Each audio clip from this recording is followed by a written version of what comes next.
ఒక వీడియో వినిపించదలుచుకున్నా. ఇలా గాంధీ గారు మాట్లాడిన వీడియో ఒక్కసారి మీ అందరు వినాలి. ఆయన ఏమన్నాడో ఒక్కసారి మీరు వినాలి.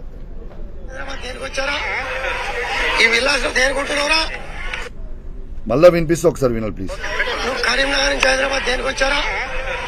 ఈ విల్లాస్ దేనికుంటున్నారా? ఏమంటుండు? కరీంనగర్ నుంచి నువ్వు వీడికి ఎందుకు వచ్చినావు, నువ్వు ఈ విల్లాస్ లో ఎందుకు ఉంటున్నావు?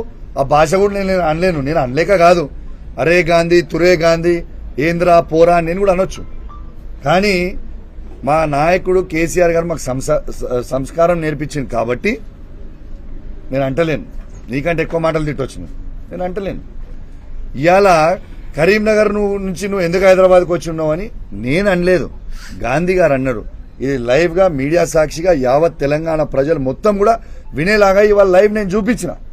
దాన్ని వక్రీకరించి ఏమంటున్నాడు, నేను తెలంగాణలో ఉండదు ఆంధ్రోళ్ళని నేను తిట్టినా అని, ఆంధ్రోళ్ళని నేను అన్నా అని. ఎందుకే మీరు రాజకీయం? నేను మీకు చెప్తున్నా, హైదరాబాద్ లో ఉన్న ప్రతి ఆంధ్ర సెటిలర్ కి నేను చెప్తా ఉన్నాను, నేను నిన్న అన్నది గాంధీని అన్నా. గాంధీయే స్వయంగా ఏమన్నాడు, గాంధీకి కౌశిక్ ఇది వ్యక్తిగతం అన్నాడు. ఎస్, నేను కూడా వ్యక్తిగతంగా గాంధీని అన్నా. ప్రతి ఆంధ్ర సెటిలర్ అంటే మాకు గౌరవం ఉంది. ఇంతకుముందు చెప్పినట్టు కేసీఆర్ గారే చెప్పిండ్రు. ఏమని చెప్పిండ్రు? ఆంధ్ర సెటిలర్స్ కి ఎవరికన్నా కాలికి ముళ్ళు గుచ్చుకుంటే నేను పండ్లతోని తీస్తా అని కేసీఆర్ గారే చెప్పిండ్రు. ఉట్టి మాటలనే కాదు, ఇదే ఆంధ్ర సెటిలర్లని ఈ 10 సంవత్సరాల కేసీఆర్ నాయకత్వంలో ఎంత అద్భుతంగా చూసుకున్నాము. ఒక్క ఇన్సిడెంట్ అని ఏమైనా చేసినామా? ఒక్కసారి ఆలోచన చేయండి. వీళ్ళ చిల్లర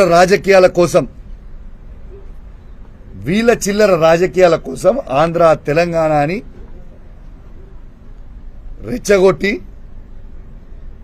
డ్యామేజ్ చేసే, హైదరాబాద్ ఇమేజ్ ని డ్యామేజ్ చేసే ప్రయత్నం చేస్తా ఉన్నారు.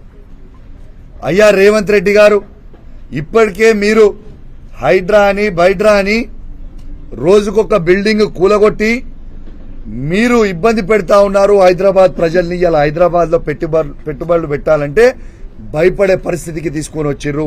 హైదరాబాద్ బ్రాండ్ ఇమేజ్ ని ఇవాళ రేవంత్ రెడ్డి గారు డ్యామేజ్ చేస్తా ఉన్నారు. ఇదంతా ఒక పెద్ద కుట్ర.